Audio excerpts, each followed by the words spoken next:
friends, countrymen, lend us your ears. And your beers. That was good. Ooh, kill him. Well done. Welcome to The Hop, everybody. Stephen and Gabe here live together. Again. Face to face. Totally. Unfortunately, I didn't mean that. I'm sorry. Wow. It's messed up. Yeah, I know. But we're here and we're ready. And this is another face-to-face episode. This was originally supposed to be separate, but now we can drink all the beers together. So this is good. Yeah, we're getting those shots in arms, and now it's safe to do so. Yes. We are visiting Rogue Ales today. Rogue Ales out of Oregon, however you say it. The great Oregon.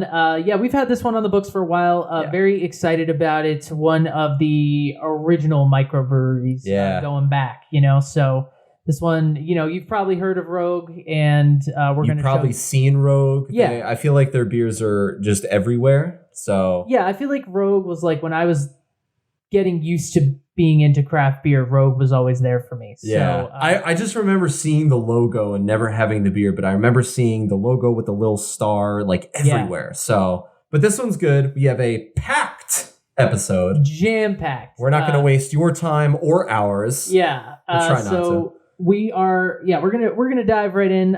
If you've never been here, welcome. We are a craft beer podcast. We drink beer, we have fun, we make beer entertaining. And welcome. We're glad you found us. Stick around. Grab a seat, grab a beer, grab some cheer. Grab a hat. You can follow the show if you're interested. We're on Instagram and Twitter at the HO Podcast. We are on Facebook, Spotify, Google, Apple, wherever you listen. If you could subscribe and give us a rate and review, we would really appreciate it. It helps us make the show better for you. We are on YouTube. If you haven't gotten the memo, we are available as a full video podcast every week. You can watch the show and see our antics live and in person. So I highly encourage you to do that. You can also follow our personals. At Gaberade67 is Gabe. I am at Shakespeareist, and I will post on Instagram one day. And when I do, when he posts on Instagram, I'm going to have a drop for it. It's going to be a magical holiday. When I do, I'm going to accept all my followers. I have a bunch of requests that I haven't accepted, but once there's a post up, I will accept everybody. Why does that matter? Because I don't want them seeing an empty account. But I'm telling you here, like, I'm working on it. It's in the works. Like, I've got teams of people, construction crews, everyone getting at my Instagram. So at Shakespeareist, get in line, get in the queue. Do it up. Once there's a post up, you will be accepted, and it's coming soon. So, stay tuned. Let us know what breweries to hit up next. Let us know what breweries to repeat. Let us know if you are a fellow podcaster and you are using the app called Audrey. We just signed up. It's kind of a social media app for podcasters. We would love to sit down and talk with other people. If you're into that, find us on there. We're very new to it. And give us those 5-star ratings, and we are here for you. If you give us those 5-star ratings. Okay, we mentioned it. We have a lot to do, so let's get into the news. Beer news. Some general highlights. Other Half Brewing Company has begun brewing operations at their Domino Park location. We've talked about it. It's exciting. We've mentioned it on previous shows. It's a 3,600 square foot space, waterfront views, natural light, outdoor patio. The place looks great. New Yorkers, check it out. Elsewhere in the world, the Curtain Up Beer Project. We are big fans of them. They are looking for breweries to participate in their initiative. They already have 65 plus breweries participating. It's a hazy IPA recipe developed by Gun Hill Brewery. It's available for brewers to participate in, and the proceeds benefit the Actors Fund to benefit our industry, an industry that was severely devastated by the pandemic. So keep an eye out for that. Buy it if you're a beer consumer. Participate if you're a brewery. The Curtain Up Beer Project will be on the hop in the future. Absolutely. When we can get more versions of it.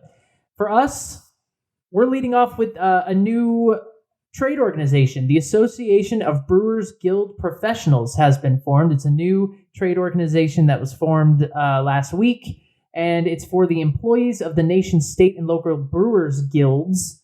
So it's a collective of U.S. brewing professionals looking to strengthen the industry's ability to advocate for brewers. The initiative is being led by Rob Fulmer and Mary McDonald. They are the executive directors of the Arizona and Ohio craft brewers guilds, respectively. So every state has these brewers associations, brewers guilds. Every state has one. They're often understaffed, but they are crucial in working to implement, protect, and maintain beer policies at the state and federal levels. This can be boring, but it has become increasingly important as part of, we've seen it with COVID going on. These groups are necessary to keep track of and advocate for breweries in the midst of constantly changing regulations. Can you take beer to go? Can you not take beer to go? What can you sell? What can you do? So these organizations are extremely important, but as I mentioned, they're often understaffed, and there's one in every state. So they are kind of all over the place. The newly formed organization, the ABGP, wants to provide networking, educational, and professional development opportunities by bringing together the nation's 65 executive directors and other paid professional staff for things like idea exchanges, knowledge sharing, events, fundraising, different things like that. A quote from their website: the Association of Brewers Guild Professionals hopes to provide guild leaders with the tools, resources, and partnerships they need to shore up their nonprofits in the event that hard times return. And of course, the hard times have not even ended this time. So of course, it's super important. It kind of goes back to what we were saying either last week or 2 weeks ago with regarding COVID, the quote unquote good things that came out of it, like the curbside pickup, oh, this worked, let's just keep it. Right. And this group is, basically trying to nationalize and get all these professional minds in one place. So it's important, it's exciting, and we wish them well. We do indeed. Moving right along with the news and notes, the Great American Beer Festival is postponed again. We kind of saw this coming, unfortunately. It makes sense, COVID and whatnot. It's not going to take place in 2021. They are planning for a return in 2022 to celebrate their 40th anniversary. The Associated said in a press release, despite vaccination efforts and the gradual reopening of the country, the health and safety concerns for large indoor gatherings like the Great American Beer Festival's 60,000 attendee event remain.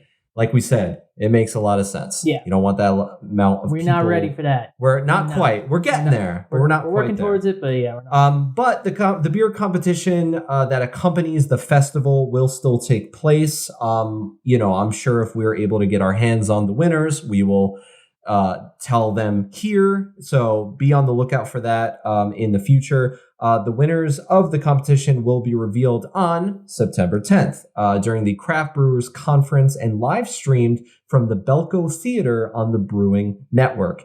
Denver Beer Week is still on for this year as well and will shift dates to correspond with the conference. It will now take place September 10th to September 18th. And in lieu of the in-person Gab event, I still think it says Gabe. It doesn't say Gabe. It looks Gab. Like it says Gabe. Anyway, Great American Beer Festival event. The Passport program will return for its second year. That's going to be from September 17th through October 17th. The Passport gives the holder exclusive deals at breweries across the U.S. You can register for the program starting on June 29th at greatamericanbeerfestival.com. And this is super dope because we read into this the last time we talked about it. Yeah. Just going from brewery to brewery, getting that stamp. If you can't go to the Great American Beer Festival, this kind of opens it up. We wouldn't have been able to go to the Great American Beer Festival this year regardless. So for us, it opens it up. We could participate if we wanted to. Yeah, and it sounds really cool. It might be, you're not with the other 50,000 people, 60,000 people, but you're still able to go to breweries this way. Yeah, and get the perks and whatnot. So exactly. It's a way to participate, and we look forward to their 40th anniversary the following year. Still got to wait. The top 50 craft brewers for 2020 list has come out, and it's always fun for me to look at these lists. I love them. The Brewers Association does it every year. Who's number one, Steven? DG Gingling & Sons. Damn it. So they did two lists. They did the top 50 craft breweries and the top 50 breweries overall in the U.S. And this is based on production of beer sales, so it's by volume. Impressively, 40 of the top breweries on the overall list are considered small and independent craft brewers. That's brewers that produce less than 6,000 barrels per year. So that's exciting. Yeah. As we mentioned at the top of the craft list, Yingling, of course, that makes sense. Many of the breweries listed have been on our show, a whole bunch of them. The overall list, of course, is topped by Anheuser-Busch, followed by Molson Coors, Constellation, Heineken, Pabst, and Diageo, before you get into DG, Yingling, and Sons. But there's plenty of, shout out to Connecticut with Two Roads making the craft list. 44. Okay. There's just a lot on here that have been on our show. Kings and Convicts and Ballast Points. We talked about them last week. Allagash, Great Lakes, Trogs, Odell Brewing, Harpoon, Deschutes, Stone. And it's a little bit deceiving because they do have collectives on here, right? So like Artisanal Brewing Ventures is on there. That's 6 Point as well as Victory, both of which have been on our show.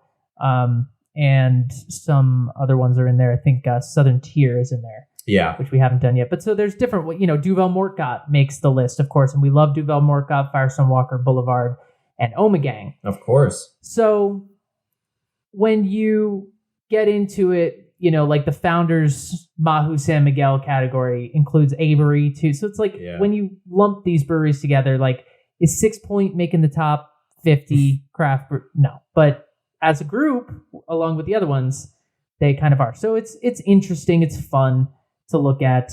And Rogue is on both the lists. Yes, which is Rogue, awesome. Which is here today, made both lists. So it's cool. It's fun. If you want to check it out, it's the Brewers Association website. You can see the lists and see if your local faves are in the top 50. Okay, we have one more part of the news and notes. We finally did it. It took me this long, but here we go. Here we go.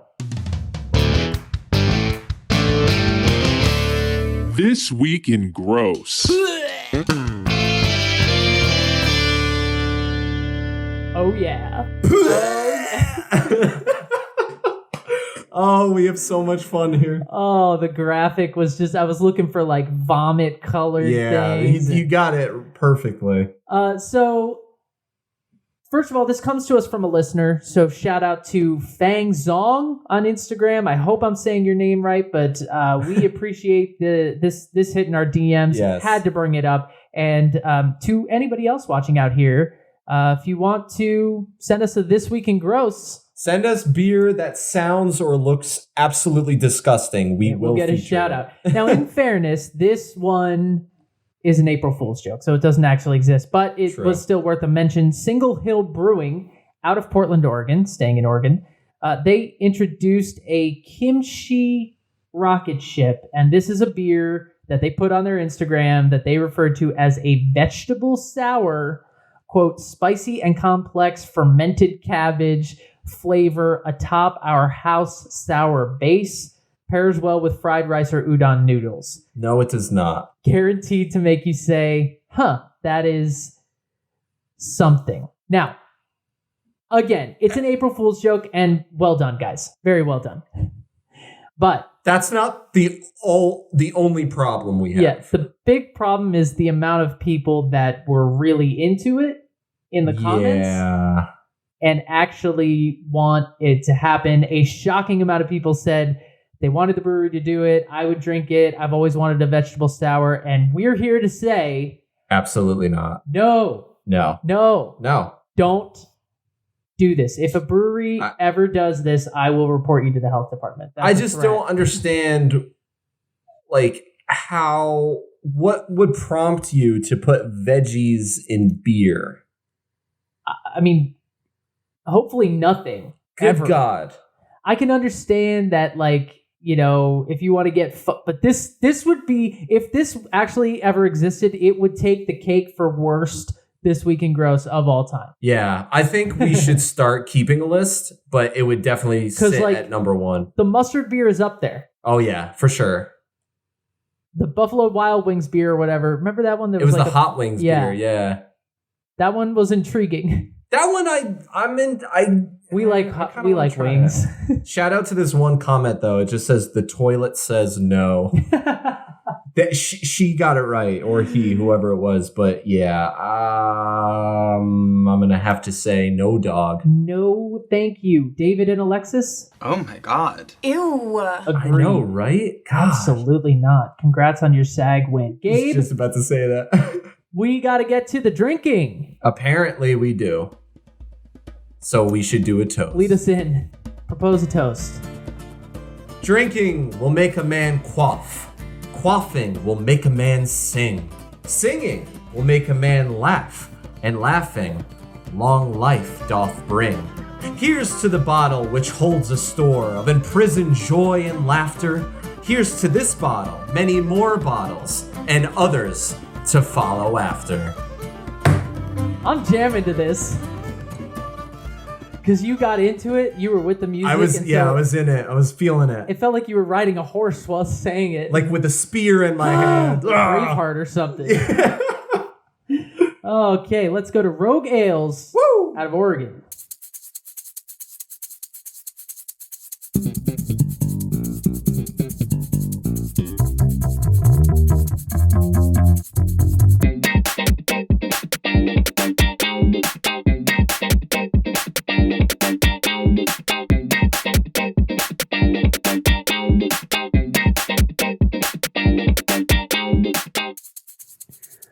All right, so this is very cool because we were supposed to be separated for this one. So now we're together and we get to taste all three beers as opposed to just two of them. Splitting it up. Yeah, we were supposed to split it up and now we don't have to. And that is exciting because we get to drink more beer, which is fun. So Hell yeah. What are we kicking things off with here?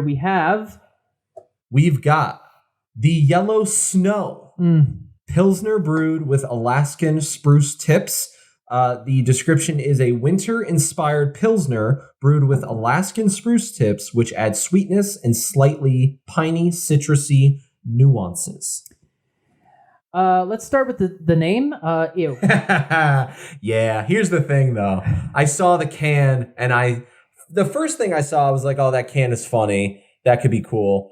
But it's been a while since we've had a Pilsner, I think. Yeah. So I figured, why not? Let's jump in. I love a Pilsner. If I've taken one thing from the past 66 episodes or whatever we've done, Pilsners are slept on style. Yeah. Like there's a decent amount of complexity in there, and it's so drinkable that I really like Pilsners.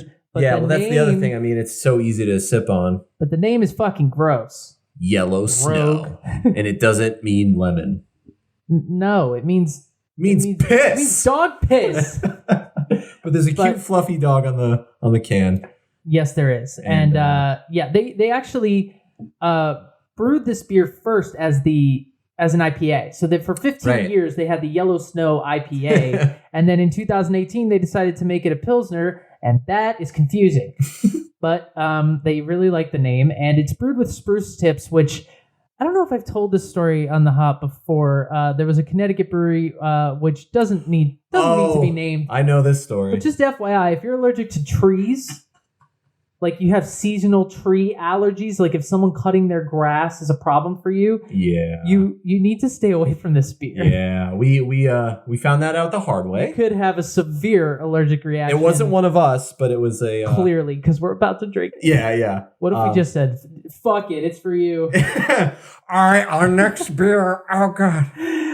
Anyway, it's got 5.5% ABV. The IBUs are at 19.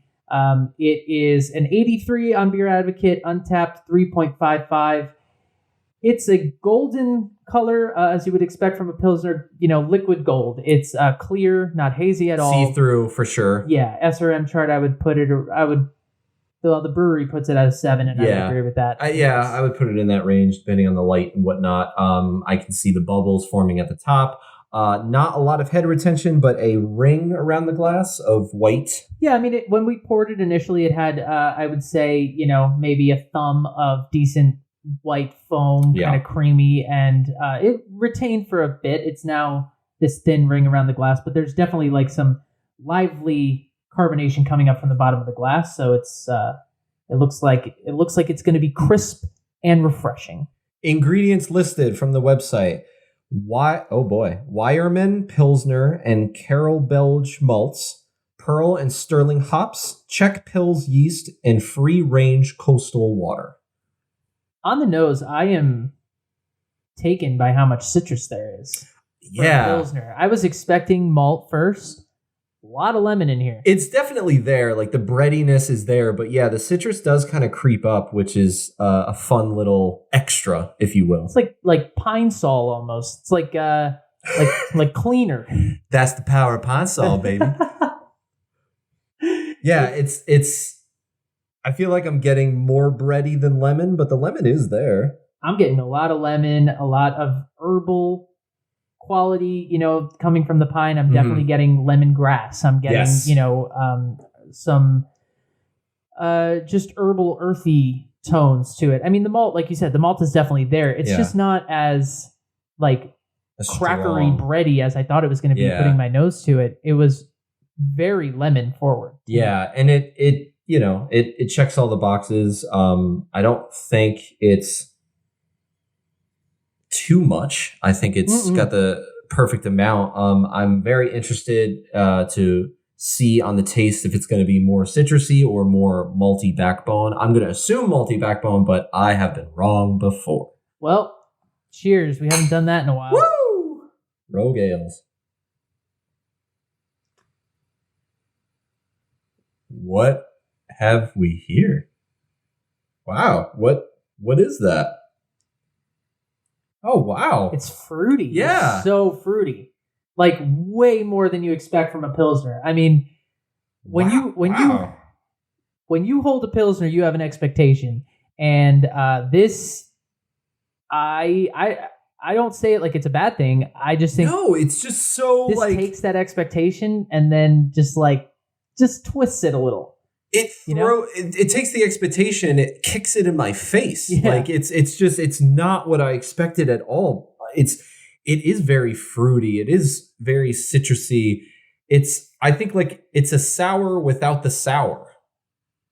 Like it's got the flavors. Way of putting it. Yeah, right. Yeah, I mean it's a lot of citrus and herbs, but also other fruit. Like I'm getting a little bit of mango on this. I'm getting a little bit of tropical hints in there. I'm getting a lot of florality. I'm getting some apple for sure. Green apple, grape, stone fruit, I am not getting as much bread as I thought I would be. Those spruce tips are there and they're doing their job. I can't believe what my expectation was going to be has just been so flipped. Like, I don't really get a lot of maltiness. It's there, but I mean, I'm just so distracted by the fruit cocktail that I've got in here. Yeah, and I think it's the spruce tips. I mean, I think that's what it is, right? Like that's what's bringing out florality or piney, citrus, all this stuff. Like it's not a pininess like an IPA. No, not at all. Wow. So ignoring the name, do you still feel ill about it? No, but like picture like yellow snow, dog just took a piss, it's still warm. Now take a drink. Now sip the beer. Okay. Did it taint your sip at Delicious. all?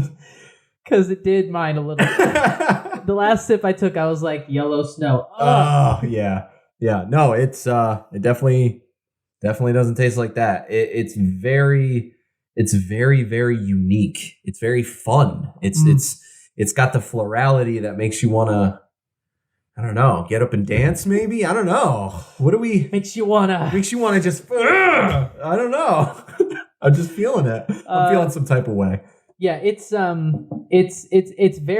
honestly really good. It's 5.5% easy drinker mouthfeel. I would say it's crisp, definitely lively in the mouth, a decent carbonation. It's got some zing to it. It's pretty clean though. Yes. For the most part. The back end is very dry. Yeah. Like it's like I'm thirsty right now. Yeah. It's very dry, it's very crisp. Not a lot of lingering flavor, but that citrusness just blows you away when you take a sip because of what you're expecting from a Pilsner, Yeah.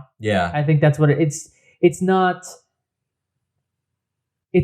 the light lager you're expecting. It's just far more complex than that. Yeah, I feel like I was just so ready for it's a Pilsner, it's easy, here we go. And this just made me go, whoa. This is a beer that will make you appreciate it because you're going to be expecting one thing and then out of nowhere, nope.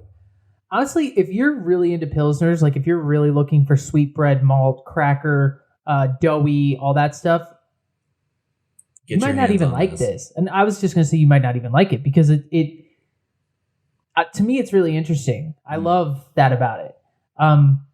But it's a twist on the style that is like almost like borders on something not a Pilsner. Oh, okay. Yeah, I see what you're saying. I mean, it's a Pilsner, but it's so fruity that it's just shocking. Yeah. It really is cool, though. I really like it. From the can itself, like a deep breath of fresh northwest winter air, yellow snow is crisp and clean with a refreshing hint of spruce, making this Pils enjoyable time and time again. Yum delicious. There's no need for that name, guys. You could change it and it would be, well, you can't now. It's been around for 20 years. You can't change it. They're like, we're stuck with this. Only you guys are complaining. Why'd you do this to us? Yeah. No, it's funny. I like it, but it's it's just a twist on the style, which I think is what Rogue. That's something they do really well. Yeah. I mean, that's what they tend to do. Rogue is not on the beaten path at all. No. So, which is great to see. Yeah, and these are spruce tips. You know, they're from Oregon. There's a lot of Oregon in this class. Yeah. I think I've never been. I would love to go. This beer in particular awards in 2019 Best of the Northwest in the U.S. Beer Tasting Competition, and it won silver in 2018 in the World Beer Championships. Nice. Not too shabby. But like from the Brewers Association guidelines, which we turn to for beer styles, if I click on like German style Pilsner, right? Aroma and flavor, malt, sweet aroma and flavor should be present at low levels. Hop aroma and flavor is moderate and pronounced. Fruity ester should not be present. Ruh-roh. And I don't know that this is esters. It's not fruity esters, but it's fruity flavors. It's fruity notes. Yeah, they're not strong. I mean, maybe, they're kind of looking at it like because it's not hitting you over the head. It is kind of subtle. Maybe they're like, oh, no, Pilsner. Right. But, and I'm not saying this isn't a Pilsner. I don't mean to be giving that away. All I'm saying is it's not what you expect when you drink the beer. I think it's a nice twist on the style. I think Rogue found a way to spin the Pilsner into something unexpected. Yeah. And for a beer style that is everywhere, I think that's actually pretty impressive. And with this one specifically, I read on the website, it is not available year round. It is available, I think it said between like November and February. Yeah, the snowy months. Yeah. That makes sense. So get it while you can. You might not be able to get your hands on it now, but rest assured, you will soon. And it pairs well with white cheddar, seared ahi tuna, and lemon meringue pie. That makes a lot of sense. Love lemon meringue pie. A lot of sense. All their beers pair with food. They make a point of pairing all their beers with food. That's like something they take pride in. So the company is, let's get the second beer because we both chunked that. Yeah. We, like we said, this was supposed to be separate. I was going to do this one, but now we both got to share it, so we only had a half pour. Chug. I would be so disappointed if I didn't get to try that. All right. If you were, when we both I'm just freaking out in New York. We both drank the beer and we were both like, what? What's happening? Yeah. All right. Yeah, that would talk about the next one. Next one we got is the Batsquatch Hazy IPA. It is part of their Monsters of IPA animated short series. This pairs with the other one they make, which is called Colossal Claude, but we're doing the Batsquatch. It is a hazy IPA, 6.7%, 54 IBUs. On the SRM chart, we're looking at about a 12. I hope you poured these evenly. This is the same color as the other one, except this one's hazy and not see-through. The brewery describes it as a 12 on the SRM chart. I think I would agree with that. Yeah, maybe a little lighter than 12. Depends on your chart, but if that's what they said, I'm with it. Beer Advocate gave it an 89. Untapped gave it a 3.75. So this one, hazy IPA, much more. We're in the world of fruit, so this should fit nicely. Be fun. You know what? I'm gonna get a sip of water just to make sure that I'm not like, oh, I'm still tasting the Spruce right now. I need to. From the brewery, for years, rumors have circled that deep in the woods on Mount St. Helens, lives the fabled Batsquatch. While there are many tales of Batsquatch, they are all a bit hazy on the details. I see what you did there, which makes the truth such a juicy mystery. So what better way to honor the elusive legend than with a hazy IPA? Perfect for camping and potentially making a new friend. This juicy, cloudy IPA features intense tropical flavors and aromas. Dope. Yeah, and it's part of a series, right? It's part of like their monster series, and the other one is called Colossal Claude, and they're fairly newish. And the Colossal Claude looks and sounds dope, but so does this one. Like I said, we're gonna talk about all that artwork later, but the can's got literally a Sasquatch with a not Batman, but a bat head and wings. It looks insane. I feel like this would be a great Halloween costume. Anywho, it's very so. I mean, we talked about in the glass hazy AF. Yeah, cannot see through. Yeah, true to the style, and the nose is very true to the style as well. Lots of orange, lots of tropical notes, citrus coming up.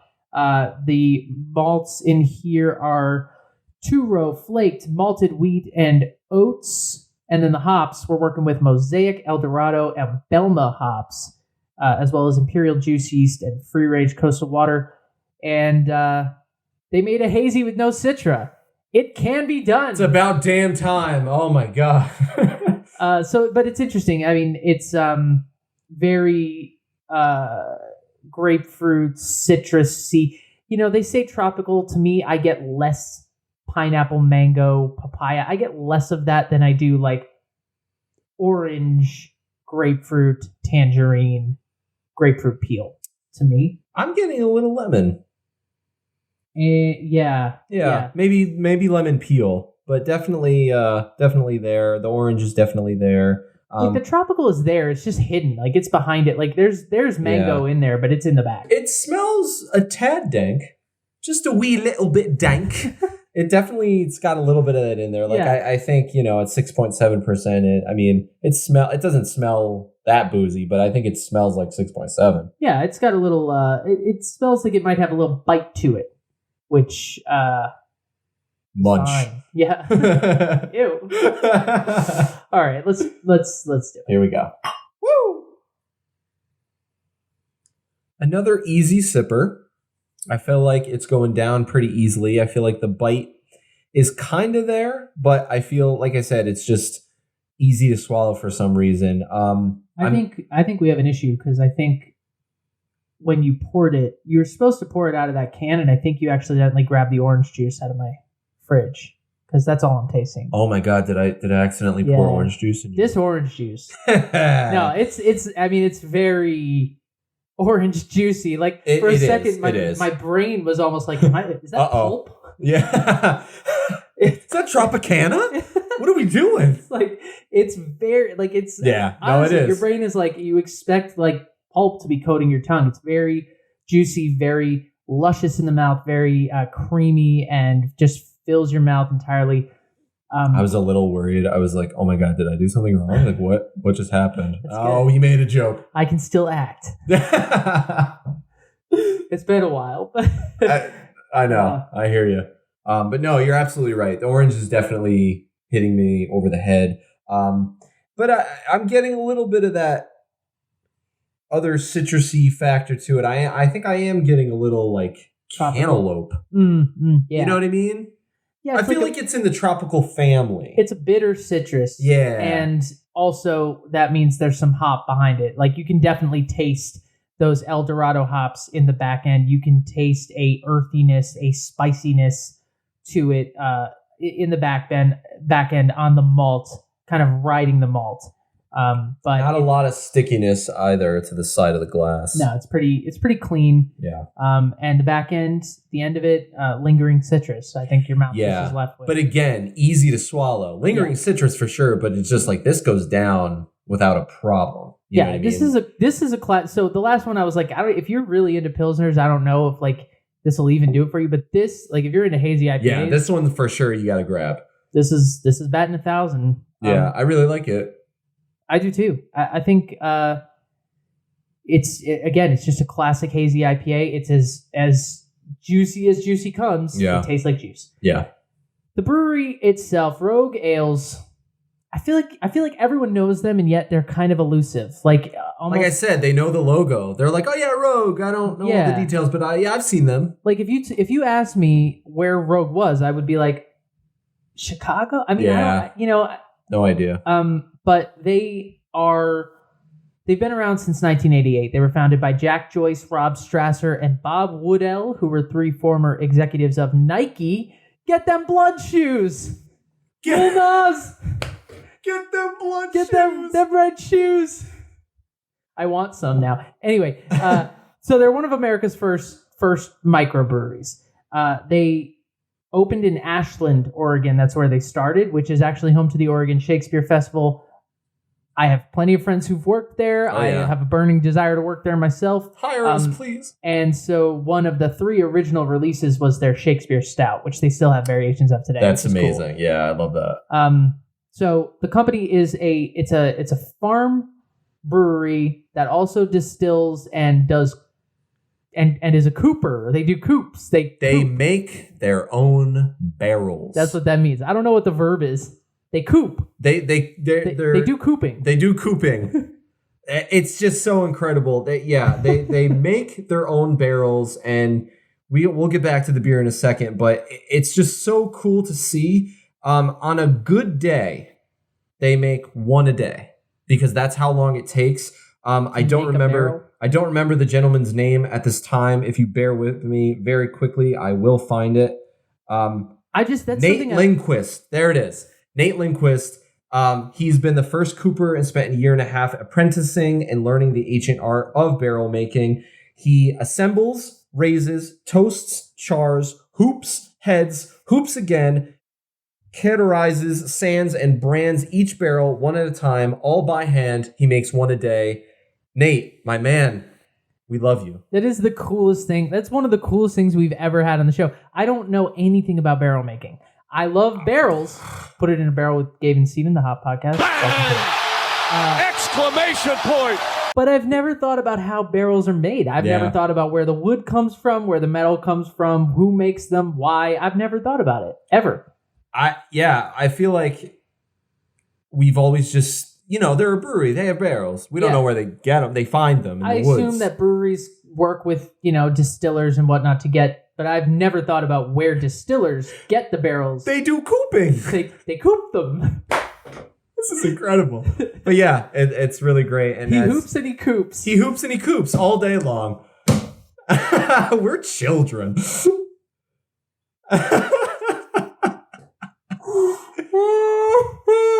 All right. Steven's so red. We love you, Nate. That fucking got me. Okay. Rogue has won more than 2,000 awards for taste, quality, and packaging. They're available in all 50 states. They're available in 45 countries at the moment. Oh, yeah.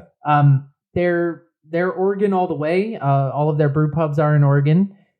They also have locations in California and Washington, although I'm not sure what exactly those are. I don't know they if they're have stores because they're not brew pubs. Right. Yeah, they're very different. I don't remember exactly, but they have been quoted as saying they have 11 locations. And I believe the ones in Washington and California are kind of like a shop or somewhere to buy certain things. Retail, but yeah, I think the brew pubs are definitely located in Oregon. Yeah, their headquarters is in Oregon. That's home to their 2-story flagship pub, brewery, distillery, and cooperage. Cooperage. It's on the Yaquina Bay. I don't know how you say that, in Newport, Oregon. They have 4 main brew pub locations there. Yeah. One is a bed and beer, which is a play on a bed and breakfast. Can we go? I would love to. It looks beautiful. Right on the Pacific Ocean, like right on the water. Yeah. So it looks incredible. They distill, they make cider, they make soda. They've got 37 beers, 4 whiskeys, 2 gins, 2 rums, and a vodka. on file and growing all the time. And they also have their own ingredients. They grow hops, they grow barley, they grow the fruit that they put in the stuff. They grow the wood to coop the barrels. They do all of it in Independence, Oregon, wherever that is. Steven, let's do cooping. We're never going to get through this. They're a full operation. They do farming, so they grow their own ingredients. They make the beer. Obviously, they make cider, they make soda. They do everything, and they even coop their barrels. They have what they're calling their own government. This is where Rogue gets weird. This is why Rogue is elusive to people. This is kind of cool though. Rogue's a little weird. They kind of were like, we're gonna do. I don't know how people in Oregon are, and I hope I don't offend anyone, but I feel like people in Oregon kind of do their own thing anyway. That's fair. So they're calling it Rogue Nation. It's led by President Big Al Jorgensen, aka Big Al. Travels the country spreading the message of the revolution on a tour bus. Rogue Nation is complete with a Declaration of Independence, of course, citizenship, meeting halls, and volunteer opportunities. But the real cool thing about all this is they have a scholarship program named after the founder, Jack Joyce, that's awarded $245,000 in 4 years. Yeah, they also have a Rogue Foundation, which is a big part of them. So when they got their brew pub, basically it was given to them by this native in 1989 that owned a restaurant called Moe's Chowder, and her name was Mohava Niemi. And, she shared her dream of living above a bar and basically described exactly what was the perfect spot for the brew pub. So she offered the space to them to brew in with two stipulations. One, a picture of her naked in a bathtub had to be forever displayed at the pub, so it's still there. Check it out. Whatever. But also one of her things was feed the fishermen. Yeah. She wants to give back to the local community. She believed that when times were tough, you took care of your own. And so to that end, Rogue continues to have a foundation. They work with Pints for PR States. They work with Friends of the White Salmon River. They work with Habitat for Humanity, Oregon Coast Aquarium, Make-A-Wish, and a bunch of other organizations to raise money, give back, the Humane Society, that kind of thing. Well done. That's a big part of their mission as well, while they're also running governments, brewing beer, farming, and cooping. We have one more beer of Rogue's. We should get it. Oh, we should. And then do some other things. So let's do that. Yay. All right. Number 3 is the classic, the OG. Oh, thank you, sir. It's the Dead Guy Ale. Yes. It is coming in at 6.8%, right? 6.8% ABV. IBUs are at 40. Beer Advocate has it at 89. Untapped at 3.71. From the brewery, in the style of a German Maibach, using our proprietary Pac-Man yeast, Dead Guy is deep honey in color with a malty aroma and rich, hearty flavor. And it's Dead Guy Ale. It is an ale, but it's brewed like a Maibach. We'll get into that. It's a little weird. Yes. This is one of, if not the brewery's definite flagships. This has been around for a little while. I've seen, this is one of those beers that I've seen everywhere. Yeah, it's not one of their original beers. No, but it's it's a year round, or you can get it everywhere. It's number one on their depth chart, if you will. Yeah, exactly. It's awesome and really great. I was very excited to drink it. Where's that can? The can? Hit me with that can. Yeah, here's a can. Look at this guy. Look at this little guy. For those of you on YouTube.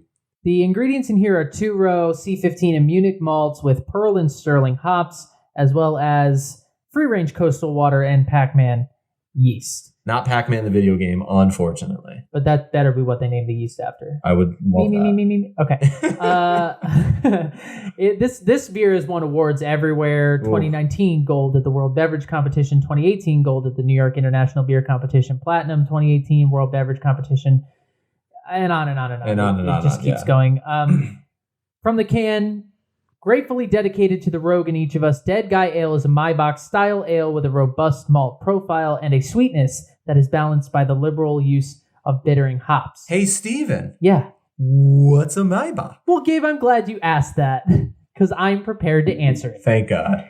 A Maibach is a lager, and it's a German lager. It's a version of the German Bock lager. So the Brewers Association guidelines define it as basically full-bodied, an ABV between 6.3 and 8.1%, pale, clear, heavily malt forward.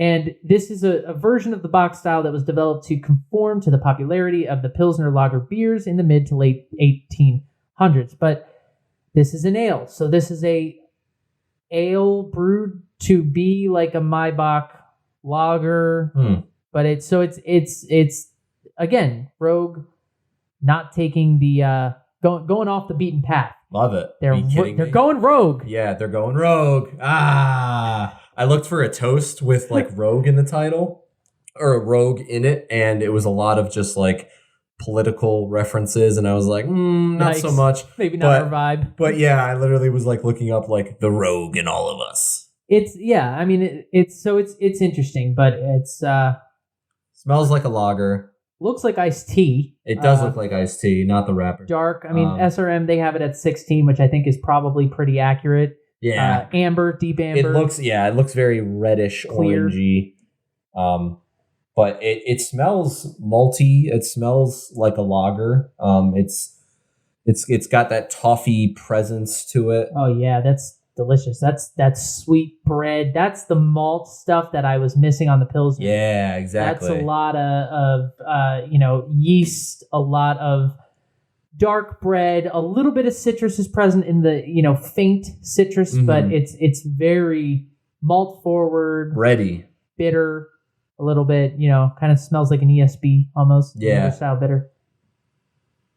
I'm excited to drink this one. I say we wait no longer. Cheers. Rogue, you've been great.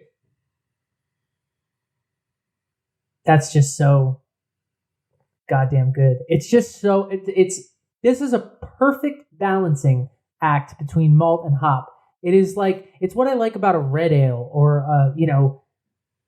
or an ESB almost. Yeah. Plenty of malt there, follows the nose very much. Lots of bread, lots of yeast, lots of kind of doughiness to it, but there's a good hop bite on the back end. There's some pininess to it. There's some citrus, but not too much, but it's oaky, it's honey and caramel. It's sweet almost, just a little bit. I'm very glad we did this one last, by the way. Yeah, it tastes boozier than it is to me, almost. I mean, 6.8, it's not boozy, but when you drink it, you're like, it's there. Yeah, I might have two of these and leave it at that. Yeah, exactly. I mean, I think it's very refreshing. I think it's got all those. I'm reluctant to say caramel. I want to, but like not really. It's there. honey definitely. Toffee. Maybe that's where I'm going for. But yeah, it's sweet without being too sweet. It's very, I would call it straight up. It's just a straight up ale, Yeah, I think it's very lively in the mouth, decent carbonation. It's spicy a little bit. It's very flavorful, very drinkable, perfect for any occasion, whether it's the fall and the leaves are falling down, or it's the spring and you're getting outside in the middle of the day, or it hits all the notes. It's like if there's a spring in your step or their London Bridge is falling down, this is the beer for you. Product placement, trademark pending. It's just like the things I love about an IPA coming together with the things I love about an amber ale, blending together in this perfect combination. And what is it? It's Dead Guy Ale. I don't know. It's a Maibach, but it's not a lager. It's an ale. It's rogue. They've gone rogue, and it's delicious. It really is good. I really do enjoy it. I would love a second one. And I think the flavors are there without being too much, but I think it works definitely. And I like I said, I see this one everywhere. So it's definitely something you can get. It's available year round. So definitely get your hands on it. But I love this color. I read a review that described it as tiger orange. And yeah, kind of. So that made me like it even more. You know, that's my animal. That's your thing. That's my thing. Yeah. If I had to rank these, the Dead Guy would come in easy number one for me because it's sweet, it's boozy, it's everything. It hits so many notes at once, and it's delicious. And I normally wouldn't do this because this is their beer that is everywhere, and it's not a twist on anything. It's not unique. I've had it a bunch of times, but when you taste it, like, it's a fucking win for a reason. Yeah, it's something familiar about how good it is. Yeah. So that's my number one. My number two is the Pilsner because it's weird and different and odd, and I'm intrigued by it. And then the Hazy was delicious. Perfect Hazy IPA, but it was a perfect Hazy IPA. Yeah, I think I'm going to go Dead Guy Ale, Batsquatch, Pilsner, Yellow Snow, just because I agree with everything you're saying, but I think just the style, I'm a little bit more into the Hazy IPA than the Pilsner. However, like I said, I felt like it had been a little while since we had a Pilsner, so I figured, why not? Let's get a little different. But yeah, those are my ranks in form of taste. This is now time for my favorite part of the show, the time when I get to sit back, relax, and let Gabe take the reins.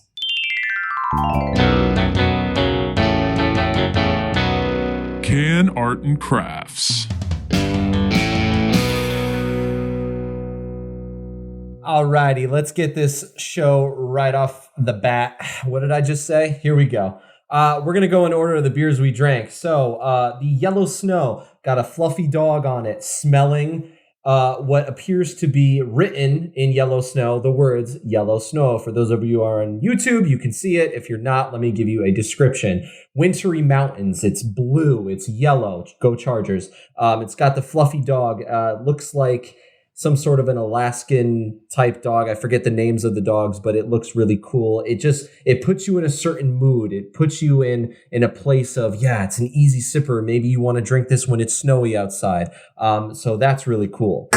Batsquatch. We got some ballin' ass colors. I mean, we're looking at teal and purple, and it looks like a freak, and he's in the woods and he's scaring you, and he's got this giant bat head, but he's got the Sasquatch body with the wings, and it looks like just like dark and mysterious, and it just pops, and it looks really cool. Batsquatch, also dope. And then don't drop it. Then the Dead Guy Ale. The Dead Guy Ale is solid. He's sitting silver on a black background. He's just. But what I would love about this skeleton, guys, is just sitting there with his arms crossed, and he's just chilling. He's not haunting anyone. He's not a zombie. He's not trying to infiltrate anyone's brain. He's literally just chilling. The cans are dope.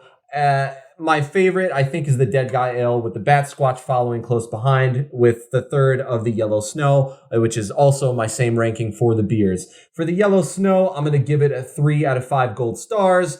The Batsquatch, I'm going to give it an exclamation point and a smiley face. And the Dead Guy Ale, I'm just going to give it 1,000 thumbs up. And that is Can Arts and Crafts.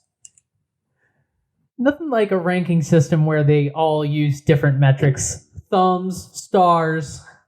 Yeah, that's how I feel in the moment. I mean, that's my alter ego. I can't decide what he chooses, so, you know. Blame Bob Ross, who you don't even have with you today. He's with us in spirit. We promised last week he would be here every week, and I 1 week later, he's not here. Whoops. He'll be back. Don't worry. He'll be back. What else does Rogue have to offer? They got beers, they got spirits, which they've cooped themselves.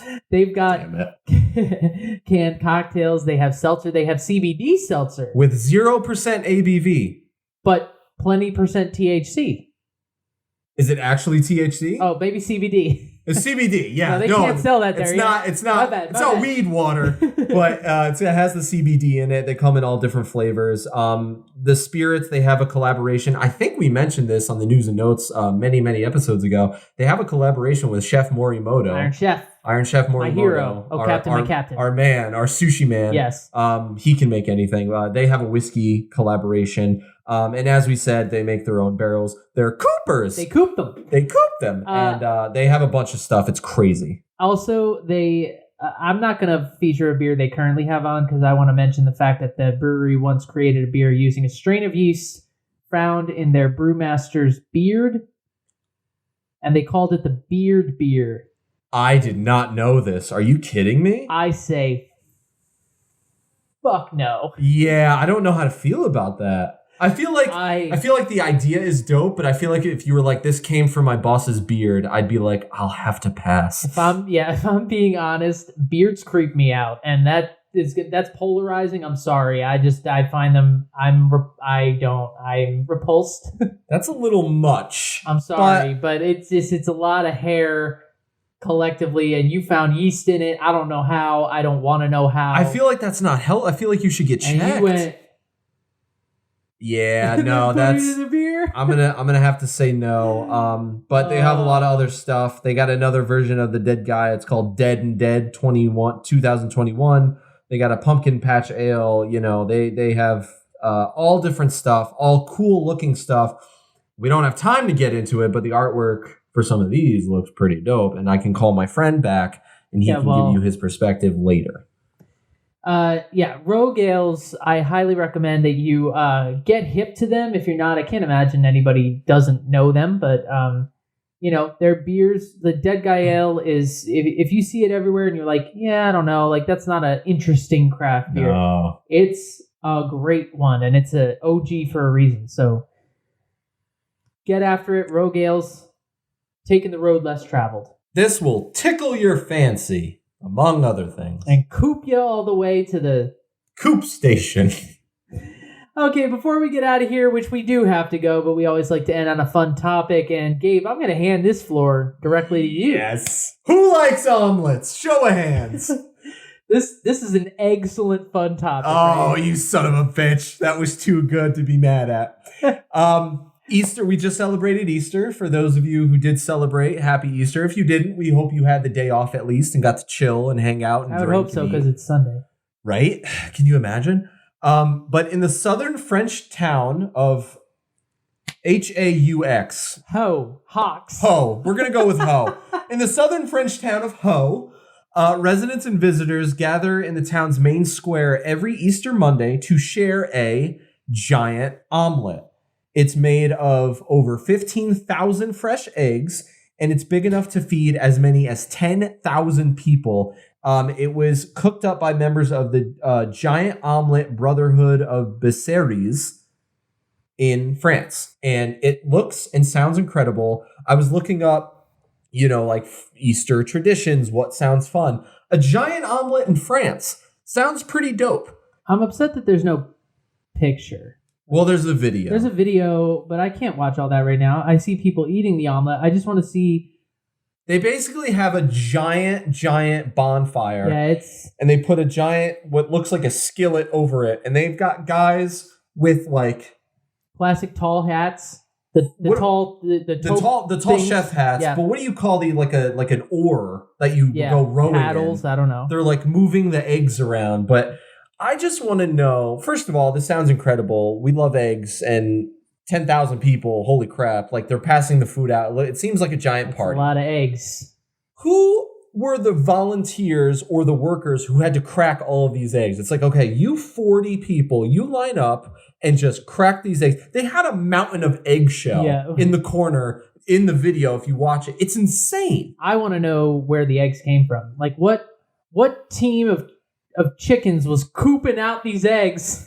There he goes. Because that's a big haul. That's a lot of eggs. Apparently, according to the legend, while traveling, all right, 10,000 people. Like how many? When you make an omelet, how many eggs do you put in? 2 to 3. 2 to 3. Yeah. So let's go with 3 because it's funnier. 10,000 people, so that's 30,000 eggs.